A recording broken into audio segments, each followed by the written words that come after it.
They expected noise, they expected spectacle. They expected the wild creature from Superbike to crash into MotoGP like a storm tearing through fragile glass. But what Pramac discovered in Valencia was something no engineer, no pundit, no rival had even dared to imagine. Behind the closed shutters of a tense pit box, a rider long dismissed as too late and too unconventional did the one thing MotoGP fears most. He rewrote the rules without warning. The V4 was still unpolished. The conditions were treacherous, the Michelin front a trap waiting to claim the naive. And yet, lap after lap, Toprak didn't fight the bike. He understood it. He shaped himself around it with a quiet precision that shook the team more than any stoppie or miraculous save ever could. Something happened inside that garage that changed the tone of every whispered prediction. Something subtle yet seismic. A shift so unexpected that Pramac's own staff couldn't hide their astonishment.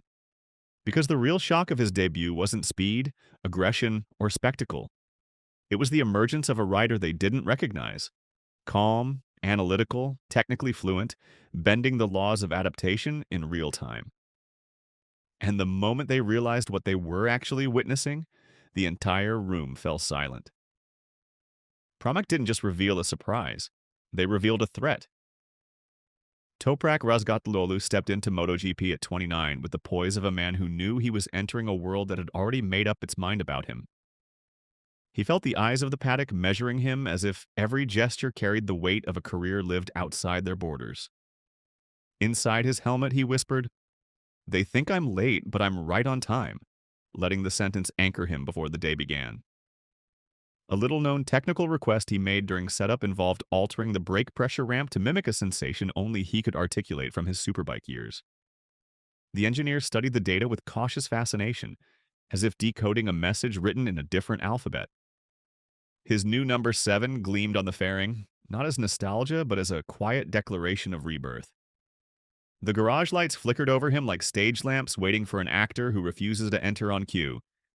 Gino Borsoi watched closely and offered his calm assessment. He was very happy with Giriboa, which pleases me because it means we started off on the right foot. The words settled into the pit box with the firmness of an early verdict. Toprak felt the tension in his body shift, not disappearing, but reorganizing into something sharper and more useful. He touched the M1's tank with a reverence that bordered on ritual. The machine felt unfamiliar, its ergonomics demanding a posture that reshaped his instincts. He inhaled the chemical scent of fuel as if it were a reminder of the life he had chased across continents. Around him, the team moved with a precision that made time feel brittle and compressed. In a moment of stillness, he imagined his career as a river finding a new course, bending through rock instead of cutting it. The cameras caught him in that pause, unaware of the fragile thoughts traveling beneath his focused stare. He lowered himself onto the bike, feeling its tension coil beneath him like a sleeping creature preparing to wake. Every sound in the box, the ratchet clicks, the generator hum, seemed to shape an invisible frame around this improbable beginning. He rolled toward pit lane slowly, as if negotiating a fragile promise with the world waiting outside. And as the engine finally rose to full voice, the air in the garage shifted, carrying the unmistakable truth that some arrivals rewrite the script not by timing, but by inevitability. And this was one of those moments destined to echo far beyond its opening act. Yamaha's unveiling of its first V4 engine turned Toprak Razgatlıoğlu's debut into something far larger than a routine test session. The paddock sensed the shift instantly, as if an old script had been erased moments before rehearsal began. Engineers whispered about combustion phasing and revised crankshaft inertia, fragile details shaping the birth of a project still wrapped in uncertainty. Toprak watched the V4 fire up for the first time and felt a tremor run through him like a memory rising from deep water. Inside, he thought, this sound isn't asking permission, it's demanding commitment. Pramac, stepping into its new identity as a factory-supported satellite team, treated the moment with the ceremony of a coronation.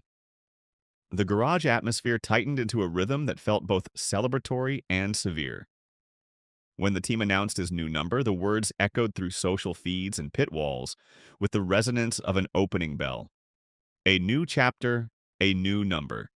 Toprak is ready. The simplicity of the message carried a quiet boldness, speaking louder than 1,000 speeches. Mechanics tightened torque settings with unusual care, as if the bolts were sealing a pact between eras. A little-known detail emerged when the crew revealed Yamaha had integrated a new hybrid cooling channel design to stabilize the V4's temperature under extreme load. The change hinted at the depth of the transformation, unfolding behind closed doors. Toprak traced the edges of the fairing as though reading Braille on the surface of a future he wasn't sure he deserved. He felt the project's weight coil around him, not as pressure, but as possibility with sharp edges. Cameras drifted across the box, capturing tension thick enough to taste. The bike looked different, smelled different, even seemed to breathe differently than anything Yamaha had made before. Pramac's colors glowed under the fluorescent lights like fresh paint on a door not yet opened. Every glance exchanged between engineers felt like the conversation before a storm breaks. Toprak sensed that stepping onto this machine meant stepping into a narrative that had been waiting for him long before he arrived. And as the shutters clicked and the V4 rattled the garage floor, it became clear that this test was not simply a beginning, but a declaration. And declarations have a way of rewriting history the moment they are spoken. Toprak Razgatlıoğlu's decision to place the number 7 on the V4's nose felt like an act of quiet rebellion wrapped in respect. He walked toward the bike and saw the digit shimmering under the pit lane lights like a lighthouse returning after years hidden in fog. Inside, he murmured to himself, 7 is where I began, so 7 is where I'll begin again. The choice carried weight because it wasn't nostalgia for its own sake. It was a deliberate carving of a new identity in a place that rarely allows second stories. Pramac captured the sentiment with a message that spread through the paddock like an early sunrise. A new chapter, a new number. Toprak is ready. The phrase became a soft anthem for a rider rebuilding his image from the ground up. A little-known technical nuance lay beneath the symbolism, as the team adjusted the dashboard layout to align with his historic R6 muscle memory linked to that very number. The small change reflected an understanding that numbers can shape sensations, and sensations shape confidence. Toprak touched the decal with a strange tenderness, as if greeting an old friend standing in a new suit. The connection to Barry Sheen added an unexpected layer of legacy that hummed beneath the surface like distant thunder. He imagined the paddock's doubt circling him, a quiet storm waiting to test the courage of this reinvention. The number 7 felt like both shield and invitation, daring the world to reconsider him. It stood on the fairing like a door between two eras, one he had mastered and one he had yet to earn. The garage seemed to grow still each time he traced the curve of the digit with his eyes. In that stillness, he sensed his past shrinking into a story others remembered more vividly than he did. The MotoGP version of himself was still raw, unpolished, and trembling with potential. Mechanics watched him as though measuring the gravity of this symbolic reset. The team appreciated that this wasn't a rider dragging his legacy across categories, but one planting a new flag in unfamiliar earth. And when he finally stepped back from the bike, the number glowed like a heartbeat beginning to find its rhythm again, announcing softly yet unmistakably that rebirth sometimes arrives wearing the simplest possible shape. The comparisons began long before Toprak Razgatlıoğlu ever laid rubber on MotoGP asphalt, and they arrived with the force of waves striking a cliff. Dani Pedrosa's words drifted through the paddock like a spark catching dry leaves, fueling fascination and doubt in equal measure. Kevin Schwantz's praise followed, heavy with the authority of a legend who understood the geometry of risk better than most. Toprak heard their voices replayed through interviews and felt a strange mixture of pride and pressure settle beneath his ribs. Inside, he whispered, "If they expect fireworks, I cannot arrive with a candle." Engineers watching him noted a quiet tension in the way he studied telemetry sheets before ever riding the Yamaha V4. A little-known detail emerged when the team calibrated his initial power delivery to a gentler map, anticipating the explosive reactions his superbike's instincts might trigger. The garage air thickened as journalists gathered, their lenses hungry for signs of a myth fulfilling itself. Gino Borsoi, aware of the swelling narrative, reminded the box with patient authority. From the beginning, we said, please don't brake so hard. Please try to understand the front tire because the difference in tires is huge. His quote landed like a grounding weight against the noise of heroic expectations. Toprak absorbed those words, understanding that legends could inspire him, but physics would judge him. The moment felt surreal, like standing beneath a ceiling of glass fish suspended on invisible strings, beautiful yet ready to fall with one wrong movement. Pedrosa's admiration echoed again in his mind, bringing both courage and a faint tremor of responsibility. Schwantz's proclamation that he could jump into MotoGP competitively right away lingered like a dare engraved in metal. The mechanics moved around him, careful, deliberate, sensing that the emotional voltage in the garage could light the place on fire. Every gesture he made, tightening a glove, adjusting a visor, seemed to amplify the story forming around him. He wondered whether admiration from legends builds wings or thorns. The Yamaha V4 waited for him with the stillness of a mountain before an avalanche, hiding both danger and promise. He inhaled deeply, letting the mingled scent of rubber and anticipation guide him toward focus. And as he placed his hand on the handlebar, he realized that no comparison, no prophecy, no legend could dictate the shape of his future. Because the only story that matters is the one written in throttle strokes and heartbeats, delivered one breath before the world begins to watch.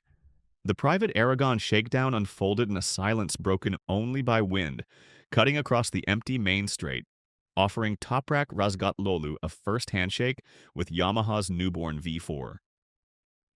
He approached the bike with the hesitance of someone meeting a relative he'd only heard stories about.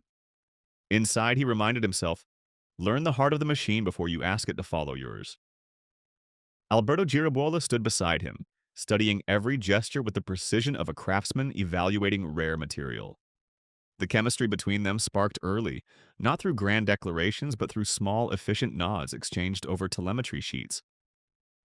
A little-known technical nuance emerged when they experimented with a modified torque, smoothing curve designed specifically to soften Toprak's initial throttle aggression. The adjustment revealed how deeply the team was willing to tune the bike around the man, rather than force the man to bend too quickly around the bike. Engineers watched the two communicate through a strange hybrid language of instinct, data, and mutual curiosity. Gino Borsoi, observing from the side with a veteran's calm, eventually sealed the moment with a line that carried weight. He was very happy with Giriboa, which pleases me, because it means we started off on the right foot. The quote settled over the garage like a warm coat placed on shoulders chilled by expectation. Toprak felt its significance instantly, understanding that alliances in MotoGP are built not on emotion but on frictionless communication. Giribola's presence steadied him, a quiet compass in a territory where every wrong turn is amplified. He sensed that this relationship might become the thread holding his adaptation together. The V4 growled beneath him during the first laps, an unfamiliar beast testing the limits of its new rider.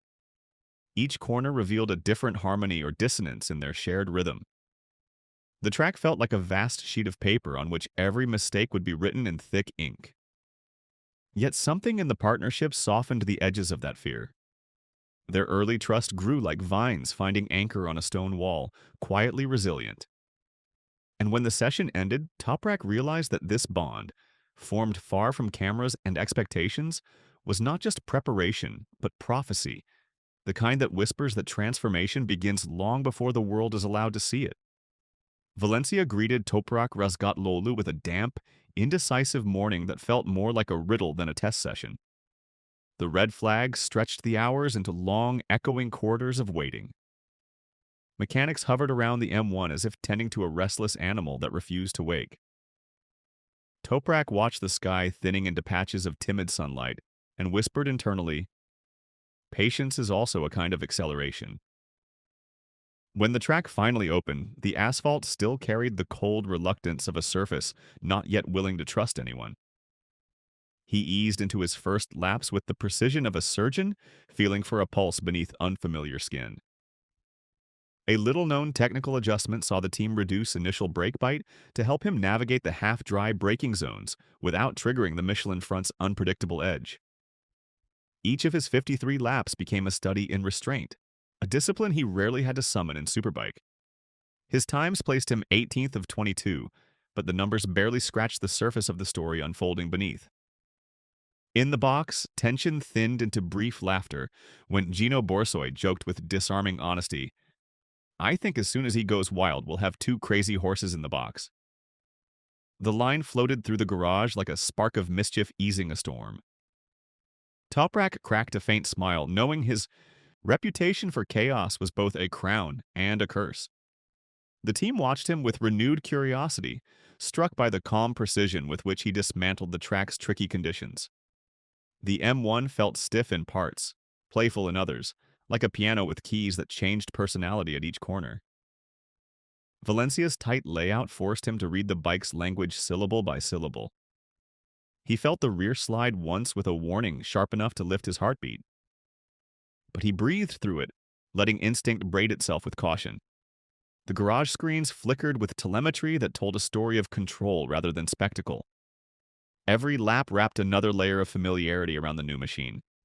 And when he rolled back into the box at day's end, he carried the quiet satisfaction of a man who had not conquered the track, but earned its permission, one careful step at a time. The Michelin front tire was supposed to be the wall Toprak Razgatlıoğlu would crash into long before he learned how to climb it. Engineers, journalists, and former riders circled the topic with clinical certainty, repeating that the tire's narrow operating window punished even the smallest misinterpretation. Toprak knew all of this, yet he approached the situation with the quiet curiosity of someone deciphering the rules of a new universe. Inside, he told himself, "Feel first, trust later," letting the phrase settle like a compass point in his chest. The initial laps were cautious, almost too clean for a rider known for bending physics. A little-known technical detail surfaced when the team adjusted the fork's mid-stroke damping to reduce the front's twitch during late entries, a change rarely given to rookies on day one. Despite expectations, he began leaning into corners with a confidence that startled even the mechanics. Borsoi watched telemetry spikes and shook his head in disbelief before declaring, "We all know he is incredible in the braking points, but he showed today he is able to change his riding style in a really short time." The sentence echoed in the garage like a verdict no one predicted. Moments later, he repeated the warning that had become a mantra in the box. "From the beginning," we said, "please don't brake so hard. Please try to understand the front tire because the difference in tires is huge." The irony was that Toprak didn't need reminding anymore, he was already adapting. Each lap revealed a new layer of nuance, like tracing the delicate lines of a leaf under shifting light. Mechanics exchanged glances that blended awe with confusion. The Michelin front, so often a tyrant, seemed to bow, just slightly, to the rhythm of his hands. Even the datasheets, cold and objective, displayed a curve of improvement that bordered on implausible. The bike's behavior changed from hesitant to cooperative, mirroring his growing fluency. In the midst of this, Toprak absorbed the sensations with the hunger of someone discovering a language he'd always been meant to speak. The garage, once filled with nerves, hummed with a tension that felt almost celebratory. And when he stepped off the bike after those extraordinary hours, everyone understood they had witnessed something rare. A rider rewriting his limits before the ink of expectation had even dried. Toprak Razgatlıoğlu ended his first MotoGP outings with a kind of focus that felt almost surgical in its precision. He no longer rode like a man trying to impress a new world, but like someone listening for its heartbeat. Inside, he reminded himself, "Don't chase speed. Let speed come to you." Engineers gathered around him with an attentiveness usually reserved for seasoned veterans rather than newcomers. A little-known detail emerged when the team realized he could detect micro-variations in anti-wheelie intervention that most rookies ignore entirely. His feedback surprised them, not because it was extensive, but because it was clean, ordered, and targeted. Gino Borsoi voiced the collective impression with quiet satisfaction. It's clear that Toprak couldn't give a lot of feedback, having never really tested a MotoGP bike before, but he was very good and precise about the dynamics of the bike. The quote settled into the garage like a stamp of early legitimacy. Toprak's restraint on track became as striking as his aggression in Superbike once was. He danced near the limit with the caution of someone testing the thickness of ice before stepping fully onto a frozen lake. Every lap demonstrated that he wasn't trying to bend MotoGP into his old habits. Instead, he allowed himself to be reshaped by the prototype's demands. The team noticed how consistently he avoided overloading the rear tire during long runs. He studied the electronics as if decoding a musical score whose smallest note mattered. His calm demeanor in the box contrasted sharply with the storm of expectations swirling outside. Yet his eyes betrayed a simmering hunger, waiting for the right moment to ignite. Mechanics whispered that his progression looked less like adaptation and more like evolution. Each debrief added another brick to the foundation of a future no one wanted to predict too early. And as he left the circuit that evening, the fading light cast his silhouette across the paddock, like an omen of something building quietly but inevitably. The kind of rise that doesn't announce itself with noise but with the unmistakable gravity of a story beginning to gather its power.